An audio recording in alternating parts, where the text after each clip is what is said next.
ॐ जगत्कुसुमशङ्काशं काश्यपेयं महाद्यूतिं धन्तारिं सर्वपापघ्नोदशी दिवाकरम्।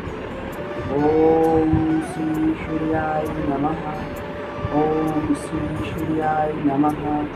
ॐ श्री सूर्याय नमः। ॐ शान्ति ॐ शान्ति ॐ शान्ति।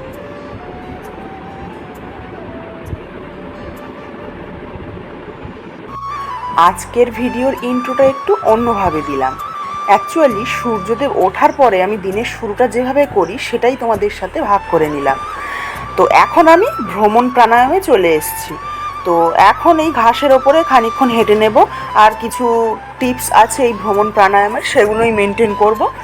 তো খানিকক্ষণ হাঁটার পরে আমি ফ্রেশ হয়ে পড়তে বসে যাব। আচ্ছা, প্রথমেই চলে আসি আগের দিন যে কোশ্চেনটা আমি করেছিলাম সেটার আনসার জানাতে।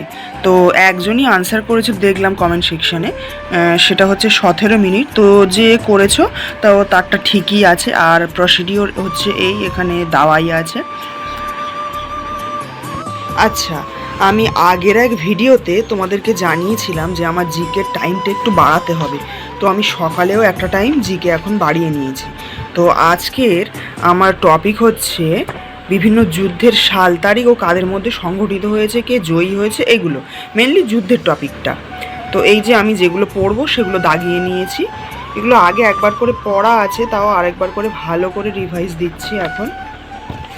তো এই এখন যুদ্ধগুলো দেখে নেব যেগুলো দাগিয়ে নিয়েছি আগে। তো চলো এখন আমি এগুলো দেখতে থাকি ভালো করে। আচ্ছা চলো, এখন তোমাদের কিছু প্রশ্নের উত্তর আমি দিয়ে দিই। এক ভাই আমাকে প্রশ্ন করেছে যে দিদি, আমি নতুন WBP এর জন্য প্রিপারেশান নিচ্ছি, আমার জন্য কি কি টিপস আছে। তো আমি যদিও কমেন্ট সেকশানে তাকে রিপ্লাই করেছি, তাও ভিডিওতে আরেকবার বলে দিচ্ছি। তো ভাই, তোমার জন্য যে টিপস রয়েছে, তুমি আগে সিলেবাসটা কমপ্লিট করো। সিলেবাসটা কমপ্লিট করলে হবে কি, তোমার অনেক কিছুই জানা লাগবে, তোমার কনফিডেন্টও বাড়বে, পড়াশোনার ইচ্ছাও আরও বাড়বে। আর সাথে সাথে দু একটা মক দিতে থাকো।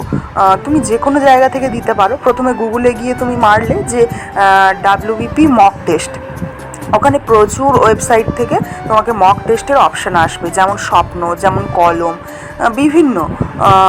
এই মুহূর্তে আমার এই দুটোই নাম মনে পড়ছে। তো যে কোনো জায়গা থেকে তুমি প্রতিনিয়ত কিছু মক টেস্ট দিতে থাকলে ফোনে। এবার যদি বলো যে একদম প্র্যাকটিক্যালি মক টেস্ট দেবে যেভাবে পরীক্ষাতে দাও, তো সেই জন্য তোমাকে অ্যারেঞ্জ করতে হবে একটা OMR, তারপরে একটা প্র্যাকটিস সেট। তো এইভাবেও দিতে পারো, যেটাতে তোমার শুরুতে সুবিধা হয়। তো শুরুতে আমি বলবো তুমি পড়াশোনার পাশাপাশি অনলাইনে মক টেস্টগুলো দিতে পারো। পড়াশোনা কমপ্লিট করার পরে যখন স্নান করার জন্য রেডি হচ্ছিলাম, তখন দেখলাম মামা জাম এনেছে কিনে। তো এখন কয়েকটা জাম খেয়ে স্নান করতে যাব। এরপর ফ্রেশ হয়ে ঠাকুরকে ভোগ নিবেদন দিয়ে সোজা চলে আসলাম দুপুরের খাবার নিয়ে। আজকে হয়েছে আমাদের দুপুরে ঝিঙে ডাল, এটা আমার খুবই প্রিয়। আর তারপরে হয়েছে বড়ি, পটল, ঢ্যাঁড়স দিয়ে একটা মাখা মাখা চচ্চড়ি, এটাও আমার খুব প্রিয়।